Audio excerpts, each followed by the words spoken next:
In this video, we'll look at some of the primitive objects that can be created with polygons in Maya. Now, these objects are located in the Polygons tab, this polygon shelf here. You can see a bunch of these. There are other ways to access these also. You can go to Create, Polygon Primitives, and you can choose them here. Now, anytime you see this double line or a dashed line, you can click and release on that, and it will give you a torn off menu there, which can be very useful. And then the other way would be to hold down the space bar and get your big pie menu of everything here. I can also go to Create, and just like the menu up there, Polygon Primitives, I can either choose something or choose an option box or tear it off. And we'll tear it off for right now so that we have it handy. All right, so here inside our Polygon Primitives, you can see that we have a number of options here. So we have spheres, cubes, cylinders, cone, plane, torus, prism, pyramid, pipe, helix, soccer ball, and platonic solids. Now, the majority of these are pretty self-explanatory. A sphere looks like a sphere, a cylinder like a cylinder, etc. The couple of exceptions would be something like the platonic solids lets you do something like dodecahedrons, icosahedrons, tetrahedrons, things like that. So we'll look at these here in a moment. So as you go and create these, you'll see that we do have an option box for any one of them. And the tool settings here in the option box will give you what is going to start happening when you use the tool to create an object. So here, in this case, we're going to create a polygon sphere.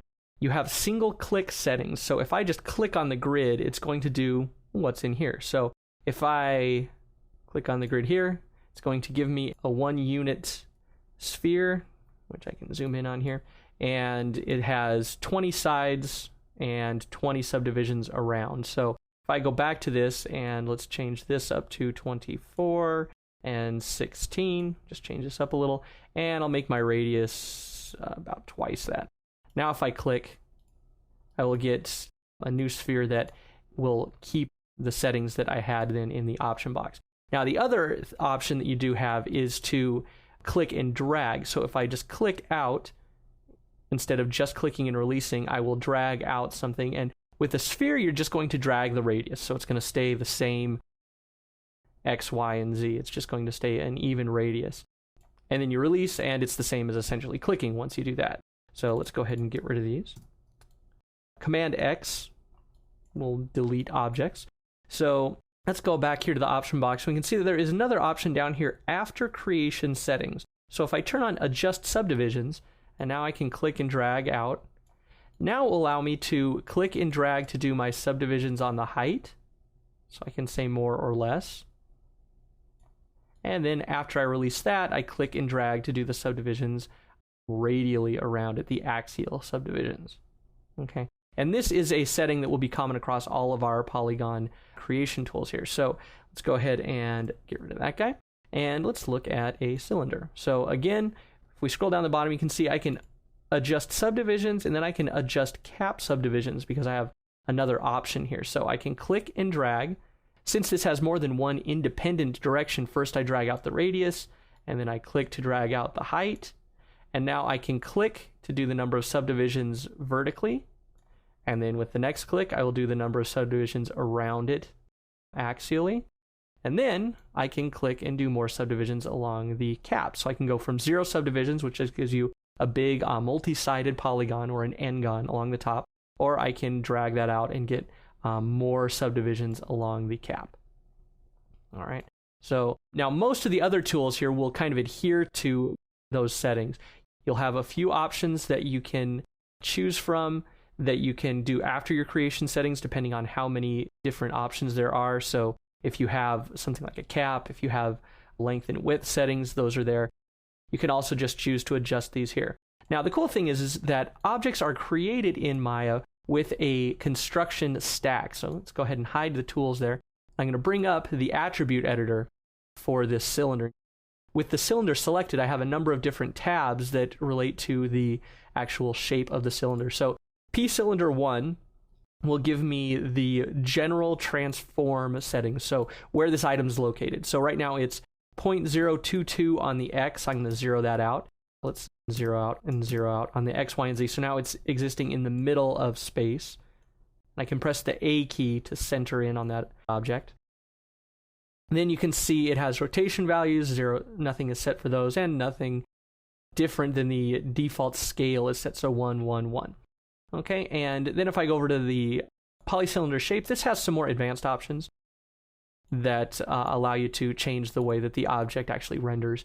And then polycylinder 1 here, so as opposed to P cylinder 1, will give you the actual original creation settings. So see, I can adjust the radius, I can adjust the height, I can adjust the axial subdivisions, the height subdivisions, and the cap subdivisions.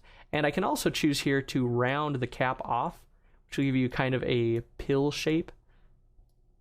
And we'll keep scrolling down there. And then that shape is controlled here by the height. You can see at a higher setting, with this height being taller, this is going to be the same height, so it will just round off differently depending on the height. Okay, so that's the basic options. You can go back and just re-contour these after the fact. So if you've already gone in, you've dropped in your cylinder, and it wasn't created the way that you wanted, you can always go back and edit these. Like for instance, a lot of times I don't like to have those pie-shaped subdivisions around the cap, so I go back and turn my subdivision back down to 0. So there you go. You have all these other ones to worry about here, and let's actually go ahead and bring these up real quickly. So polygon primitives, there we go. And let's look then really quickly at the platonic solids. So I'm just going to go ahead and drop one in. Let's move this off to the side. And you can see that this one is a dodecahedron.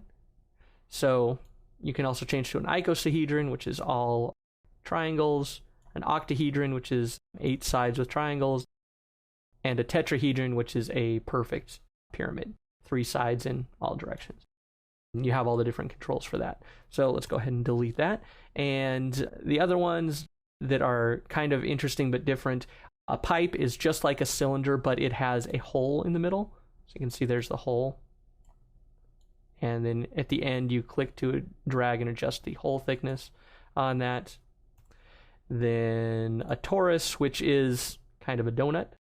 So you click and drag out the initial radius, and then you can drag out the radius for the ring that runs around that radius. Okay.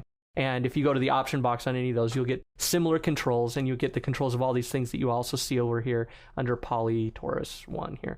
If you want to rename these objects, so if I call this torus, then as soon as I tab out of this, it's going to give me that torus and then torus shape. And then it's going to retain this polytorus 1, but I can also rename those here just by clicking and dragging and then typing in a new name. So there you go. Those are the basics of creating polygon primitives inside of Maya. These are going to be the basic building block of a lot of different constructions inside of Maya. So learn how all of these work and learn how the polygons flow on each one so that you know which ones you need to start building other more complex objects.